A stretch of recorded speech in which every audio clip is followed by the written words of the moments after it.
میرے محترم عزیز دوستوں اور بزرگوں، اللہ نے ہمیں جو زندگی گزارنے کا دستور عطا فرمایا ہے اسے دین اسلام کہتے ہیں۔ قرآن کے اندر اللہ کا فرمان ہے، ان الدین عند اللہ الاسلام، کہ تمہارے لیے جس دین کو میں نے پسند کیا ہے وہ دین اسلام ہے۔ اب اللہ کے نزدیک برحق تمام ادیانوں میں وہ دین اسلام ہے، وہ طریقہ ہے جو جناب محمد الرسول اللہ صلی اللہ علیہ وسلم لے کر آئے۔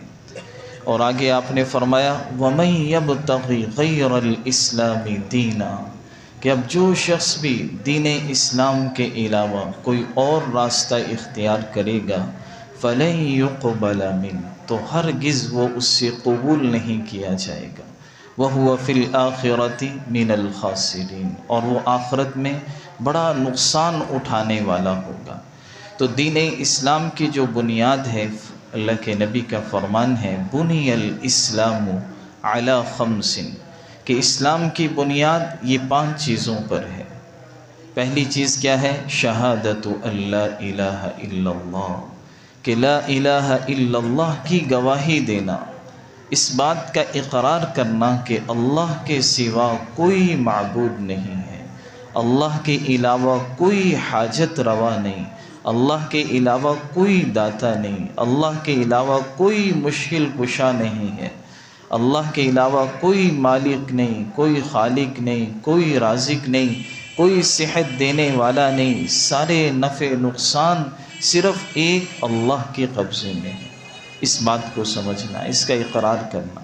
اور دوسری بات یہ وَأَنَّ مُحَمَّدَ الرَّسُولُ اللَّهِ، کہ اب جو کامیابی ہے وہ حضور صلی اللہ علیہ وسلم کے طریقوں پر چل کر ملے گی۔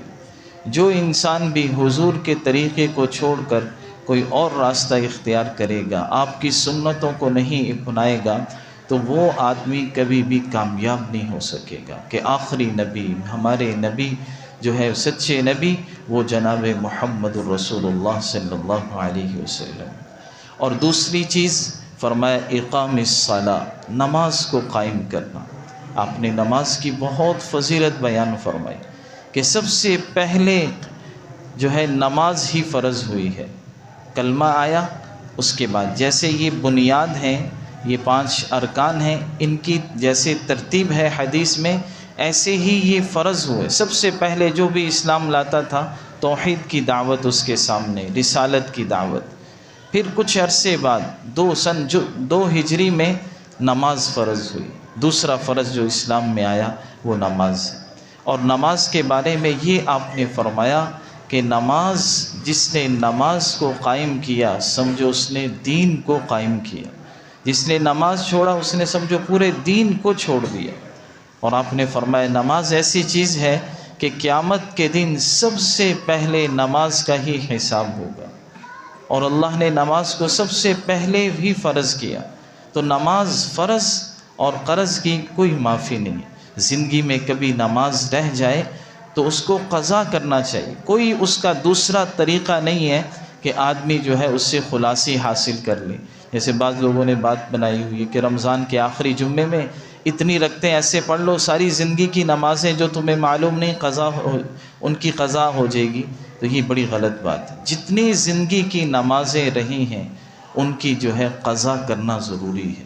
آدمی فوت ہونے لگے، نمازیں کچھ بیماری میں بستر پر ہاسپٹل میں رہ گئیں، تو ان کی بھی آدمی فدیہ دے کہ میری یہ نماز کا فدیہ دے دو۔ اور اگر وہ فوت ہو گیا، اس کو موقع نہیں ملا، اس کے وارثین آپس میں مشورہ کر کے اپنے باپ، والدہ، جو بھی عزیز اقارب فوت ہوا ہے وہ اس کا فدیہ دیں گے کہ اس کے اتنے روزے رہ گئے تھے، اس کی نمازیں اتنی رہ گئی تھیں، وہ جو ہے ہم ادا کر دیتے ہیں، تاکہ وہ آخرت میں جب پہنچے اللہ کی بارگاہ میں تو اس کا حساب جو فرض کا ہے وہ پورا ہو۔ تو بہرحال نماز بڑی اہمیت کی حامل چیز ہے دین اسلام کے اندر، پہلا یہ فرض ہے۔ اور جو دوسری چیز فرض ہوئی اسلام کے اندر جو آپ نے فرمایا وَإِقَامِ الصَّلَاةِ وَإِيتَاءِ الزَّكَاةِ، تیسری چیز جو ہے وہ زکوٰۃ کا ادا کرنا ہے۔ اور چوتھی چیز وَصَوْمِ رمضان، رمضان کے روزے رکھنا۔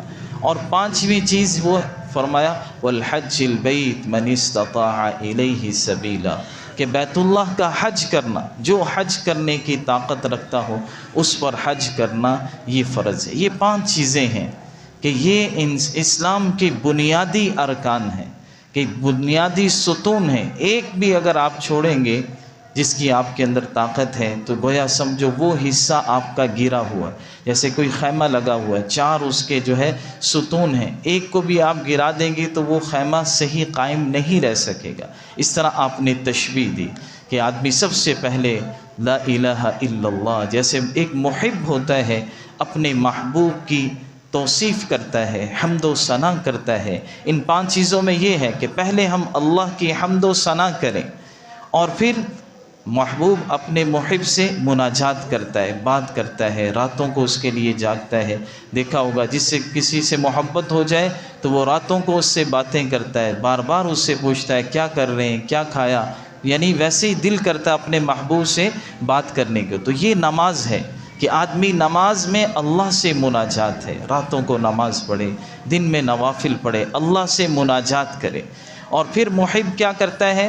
اپنے مال کو اپنے محبوب کے پر خرچ کرتا ہے۔ تو زکوٰۃ میں یہ ہے کہ ہم اپنے مال کو اللہ کے لیے خرچ کریں۔ اور پھر یہ وقت بھی آتا ہے کہ محبوب کے لیے کھانے پینے کو بھوک برداشت کی جاتی ہے، تو روزوں میں یہ ہے۔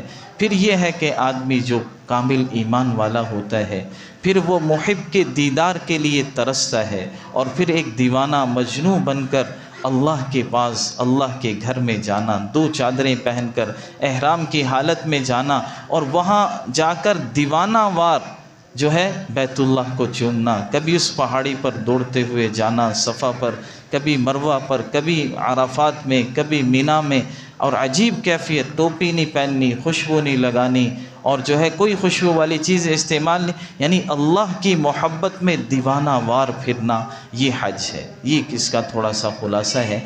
آج جو ہمارا اصل موضوع ہے وہ زکوٰۃ کی اہمیت اور فضیلت ہے۔ نماز پر بھی بات ہوتی رہتی ہے، رمضان کے موضوع پر بھی کئی دفعہ بات ہوئی، حج کے موقع پر حج پر بھی بات ہوتی ہے۔ آج جو ہماری اہم بات ہے وہ ہے اسلام کی جو ایک تیسرا بڑا رکن ہے وہ زکوٰۃ ہے۔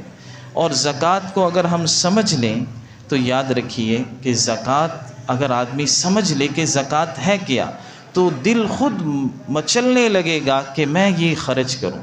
دیکھو زکوٰۃ کیا ہے کہ ایک آدمی سارا سال گھر بناتا ہے، کھانا کھاتا ہے، اپنے بچوں پر خرچ کرتا ہے، اپنے اوپر خرچ کرتا ہے، گاڑی لے لے، گھر لے لے، اور جو ہے اپنے گھر کے پر خوب خرچ کرے، دوستوں پر خرچ کرے، سب ایسا سال گزرتا رہے، پورا سال گزرتا رہے، کوئی شریعت حساب نہیں مانگتی۔ بس سال کے بعد ایک دن آدمی ایسا طے کرے کہ اس میں دیکھے کہ اب میرے پاس بچت کیا ہے۔ اس کے پاس 10 گھر ہوں شریعت منع نہیں کرتی، 10 گاڑیاں ہوں منع نہیں کرتی، اور جو ہے جہاز بھی اس نے سواری کے لیے رکھا ہوا شریعت نہیں روکتی۔ حلال مال سے جہاز بھی آدمی خرید لے تو شریعت کہتی ہے کوئی بات نہیں، آپ استعمال کرو۔ بس 4 چیزوں میں سال کے بعد زکوٰۃ مانگتی ہے شریعت۔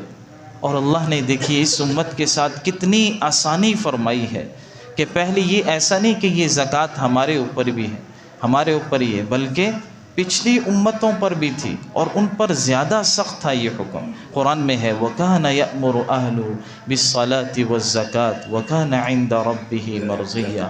نبیوں کا تذکرہ چل رہا ہے کہ وہ اپنے گھر والوں کو نماز زکوٰۃ کا حکم دیتے تھے۔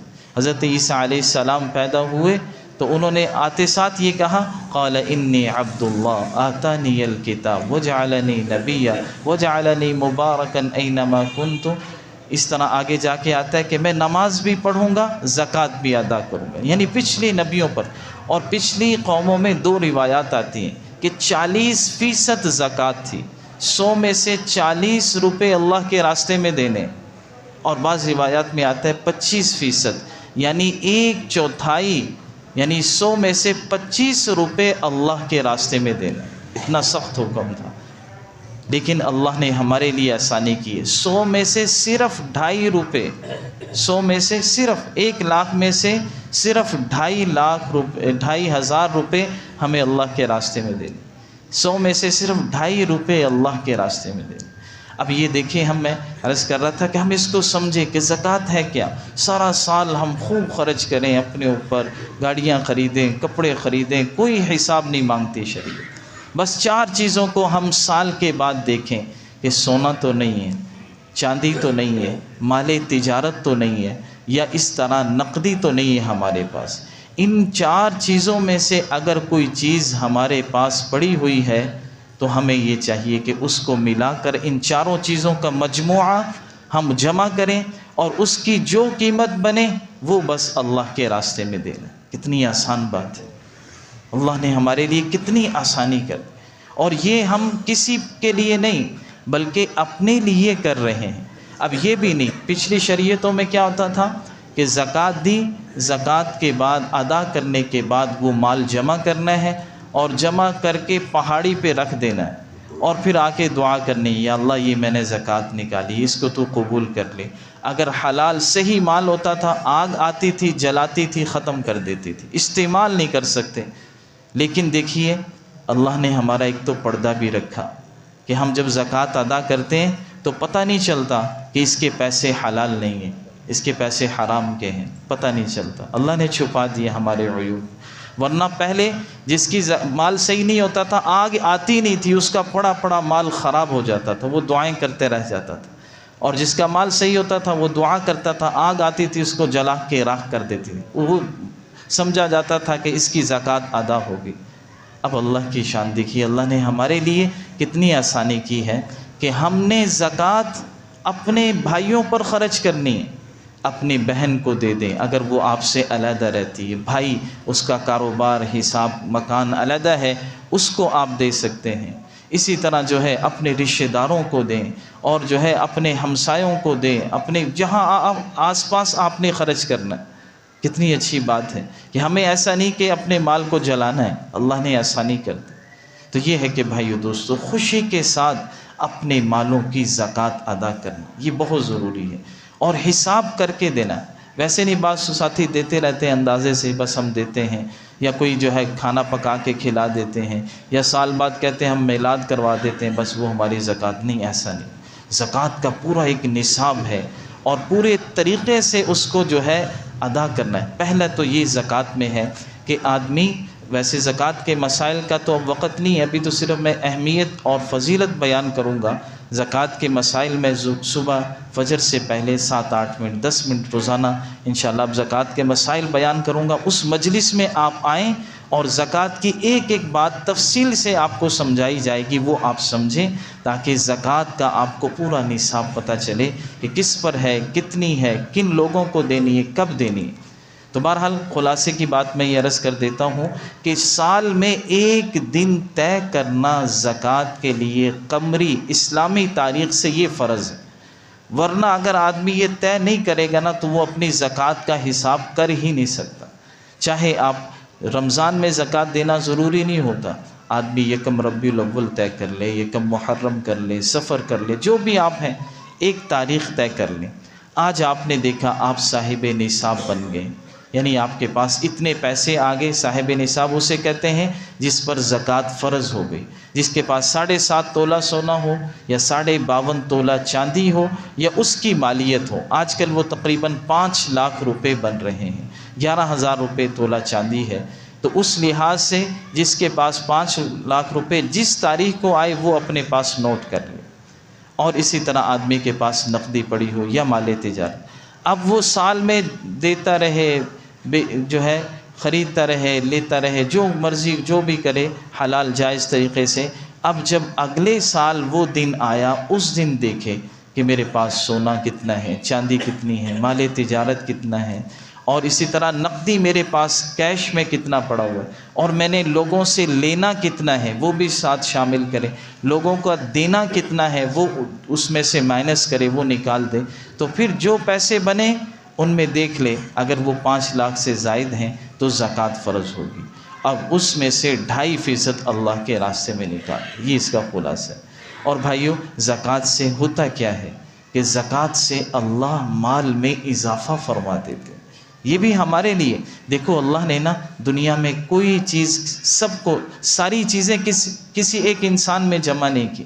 کسی کو اللہ مال دیتے ہیں، کسی کو صلاحیت دیتے ہیں، کسی کو علم دیتے ہیں، کسی کو کچھ دیتے ہیں، اور یہ سب اللہ کہتے ہیں میں نے اس لیے ایک دوسرے پر فرق رکھا ہے تاکہ ایک دوسرے کی لوگ خدمت کرتے رہیں۔ اب جو فیکٹری کا مالک ہے اسے مزدوروں کی ضرورت ہے، اسے مینیجر کی ضرورت ہے، پڑھے لکھے کی ضرورت ہے اسے، جو اس کا سارا حساب کتاب کر سکے۔ اللہ بعض دفعہ مال عقل سے نہیں ملتا، صلاحیت سے نہیں ملتا، یہ پڑھائی سے نہیں ملتا، یہ تو اللہ کا فیصلہ ہے، جس کو چاہتے ہیں مال بڑھا۔ اللہ یبسط الرزق لمن یشاء ویقدر، اللہ جس کے لیے چاہتے ہیں رزق کو بڑھاتے ہیں، جس کے لیے چاہتے ہیں کم کر دیتے ہیں۔ واللہ یرزق من یشاء بغیر حساب، جسے چاہتے ہیں بغیر حساب کے اللہ رزق دیتے ہیں۔ انگوٹھا چھاپ لوگ ہوتے ہیں، فیکٹریوں کے مالک ہوتے ہیں، جو ہے بڑے بڑے پڑھے لکھے لوگ ان کے ملازم ہوتے ہیں۔ کیا عقل سے آیا، تعلیم سے آیا مال؟ نہیں۔ آدمی جو ہے بالکل جو ہے اس کو سمجھ بھی صحیح نہیں ہے پوری، اللہ نے اس کو بہت مال دے رکھا ہے۔ تو یہ عقل صلاحیت سے، علم سے نہیں، اللہ نے مختلف لوگوں کو مختلف چیزیں دی ہیں تاکہ، اور حکم یہ دیا ہے کہ اب یہ اپنی جو یہ نعمت تمہیں دی ہے یہ میں نے آزمائش کے لیے دی ہے۔ کوئی بھی نعمت انسان کے پاس ہے وہ امتحان کے لیے، کہ آیا یہ اس مال کو صرف اپنے اوپر خرچ کرتا ہے یا اپنے اور دوسروں پر بھی خرچ کرتا ہے۔ اب کوئی آدمی زکوٰۃ دیتا ہے تو یہ احسان نہیں کرتا کسی پر کہ وہ کہے کہ میں نے مسجد میں پیسے دے دیے، میں نے مسجد بنوائی ہے تو میں احسان کر رہا ہوں، یہ غلط بات ہے۔ نہیں، بلکہ یہ کہے کہ میرا مال قبول ہو گیا مسجد کے، ان کا شکر ادا کرے جنہوں نے لے لیا، آپ کا شکریہ، آپ نے میرے مسجد میں میرے پیسے قبول کر لی، مسجد میں آپ میرے پیسوں کو استعمال کر لیں، ایسا شکر ادا کرنا چاہیے۔ اللہ کی ذات بڑی غنی ذات ہے، اسے نہیں ضرورت کسی کی، ہم اس کے محتاج ہیں، وہ ہمارا محتاج نہیں ہے۔ ایک موقع پر شروع میں جب زکوٰۃ ادا ہوئی، قرآن میں سورہ توبہ میں عجیب واقعہ آتا ہے، وقت ختم ہو گیا، میں عرض کرتا ہوں، آیت نمبر 75-76 میں یہ آیت ہے۔ ایک شخص حضور کے پاس آیا اور کہنے لگا ادعو اللہ ان یرزقنی، کہ مجھے میرے لیے دعا کر دیجیے، اللہ مجھے مال زیادہ دے دے۔ آپ نے اس سے فرمایا کہ دیکھو، وہ تھوڑا مال جس کا تم شکر ادا کر سکو، اس زیادہ سے جس کا تم شکر ادا نہ کر سکو، جو تمہیں غفلت میں ڈال دے، جو ہے وہ بہتر نہیں ہے وہ مال، وہ تھوڑا ہی بہتر ہے جس کا تم شکر ادا۔ پھر اس نے بار بار اصرار کیا، آپ نے اس کے لیے دعا کر دی۔ اللہ کی شان، وہ مسجد میں آتا تھا، بہت وقت دیتا تھا، پہلے صف کا نمازی تھا، اس کا مال، بکریاں تھیں اس کے پاس، اس کے مال میں اضافہ ہونے لگا، تو مدینہ کی شہر کی گلیاں اس کی بکریوں کے لیے تنگ پڑنے لگی، اس کا گھر چھوٹا پڑ گیا، تو دور جا کر اس نے ایک حویلی بنا لی، وہاں چلا گیا۔ اب کیا، پہلے تو 5 نمازوں میں پہلے صف میں مسجد میں وقت دیتا، اب دوسری صف میں آ گیا۔ ظاہر ہے پہلی صف میں تو اسے جگہ ملے گی جو پہلے آئے گا، اب بعد میں آنے لگتا تو پیچھے ہی بیٹھتا، پھر آہستہ آہستہ اس کی رکعتیں نکلنے لگی اور لیٹ ہونے لگا، آہستہ آہستہ اس کی جو ہے نماز میں کبھی آتا کبھی نہیں آتا، اندھیروں کی نماز میں، فجر میں، عشاء میں آنا چھوڑ گیا، پھر صرف 2 روشنی کی نمازوں میں، ظہر اور عصر میں آتا۔ اللہ کی شان، ایسے کرتے کرتے اس کی یہ حالت ہو گئی کہ صرف جمعہ پڑھنے آتا تھا، جمعہ پڑھنے آنے لگا، پھر مصروف ہو گیا، مال میں مشغول ہو گیا۔ آج ہماری یہی حالت ہے کہ ہمارے پاس مال زیادہ ہوتا ہے تو ہمارے سجدے کم ہو جاتے ہیں، نمازیں کم ہو جاتی ہیں، ہم اس مال میں، وہ جو اللہ نے نعمت دی اس میں لگ جاتے ہیں، اور جو منعم جس نے نعمت دی ہے اسے بھول جاتے ہیں۔ حالانکہ ہونا تو یہ چاہیے، جتنی نعمت بڑھے اتنا ہی انسان کا اللہ کا شکر، اللہ کی عبادت اور زیادہ بڑھتی چلی جائے۔ لیکن یہ ہوا، اب زکوٰۃ کا حکم آ گیا سن 2 ہجری میں، آپ نے اس طرف ایک شخص کو بھیجا کہ جاؤ اسے زکوٰۃ لے کر آؤ۔ جب وہ اس کے پاس زکوٰۃ لینے گئے تو وہ کہنے لگا یہ کیا بات، مسلمانوں سے بھی اب ٹیکس جزیہ لینا شروع کر دی۔ کسی مالدار کے پاس جاؤ نا کہ مسجد کا کام ہے، مدرسے، تو پہلے اس کے چہرہ بدل جاتا ہے، یار میرے سے پیسے مانگنے آئے۔ ایسا نہیں کرنا چاہیے، اگر ہے تو دے دینا چاہیے، اگر ابھی نہیں ہے تو اچھے انداز سے آدمی عذر کر لے کہ ابھی میں کوشش کروں، کوئی ایسا جملہ۔ تو اس نے کہا یہ کیا بات، مسلمانوں سے بھی جزیہ ٹیکس لینا شروع کر دیا؟ اچھا میں سوچوں گا، یہ کہا اس نے۔ اس صحابی نے کہا ٹھیک ہے، یہ تو اللہ کے نبی نے کا حکم تھا، میں آیا ہوں تو کوئی بات نہیں۔ اب ایک اور بھی اسی طرف صحابی تھے، ان سے بھی آپ نے فرمایا ان دونوں سے زکوٰۃ لے آؤ۔ وہ ان کے پاس گیا تو اس نے پتہ چلا کہ یہ اللہ کے نبی کا بھیجا ہوا ہے. اس نے بڑا استقبال کیا، خوش ہو گیا. اللہ کے نبی نے آپ کو بھیجا؟ ہاں اللہ کے. بہت خوش ہوا، استقبال کیا کہ مجھے بہت خوشی آپ آئے. اور اس نے صحابی نے بتایا، اس نے اپنا سارا مال سامنے کر دیا کہ بتاؤ میری کتنی زکوٰۃ. اس نے اتنے سال کا اتنا جانور تمہارے اوپر ہے، اور حضور نے نا مجھے یہ ہدایت دی ہے بہت اچھا مال بھی نہیں لینا، کہ سب سے اچھا جانور تم لے آؤ اور سب سے گھٹیا بھی نہیں، درمیانہ سا مال لے کر آنا ہے. اس نے کہا ٹھیک ہے. اس نے اپنے جانوروں میں سب سے بہترین جانور نکالے اور کہا یہ تم لے جاؤ. اس کا نہیں، اللہ کے نبی نے منع کیا بہترین جانور نہیں لینے. کہا نہیں تم تو نہیں لے رہے، میں خوشی سے یہ دے رہا ہوں، یہ لے جاؤ. کہا نہیں میں لے نہیں، آپ میرے ساتھ خود چلو اگر یہ دینے، کیونکہ اللہ کے نبی ناراض نہ ہو. وہ اللہ کے نبی کے پاس پہنچے اور اس نے دونوں کا واقعہ سنایا. پہلے اس کا بتایا کہ وہ تو یہ کہہ رہا ہے کہ یہ کیا مسلمانوں سے بھی اب آپ ٹیکس لیں گے. آپ نے فرمایا ہلاک ثعلبہ، اس کا نام ثعلبہ تھا، کہ ثعلبہ ہلاک ہو گیا. اس کے مال نے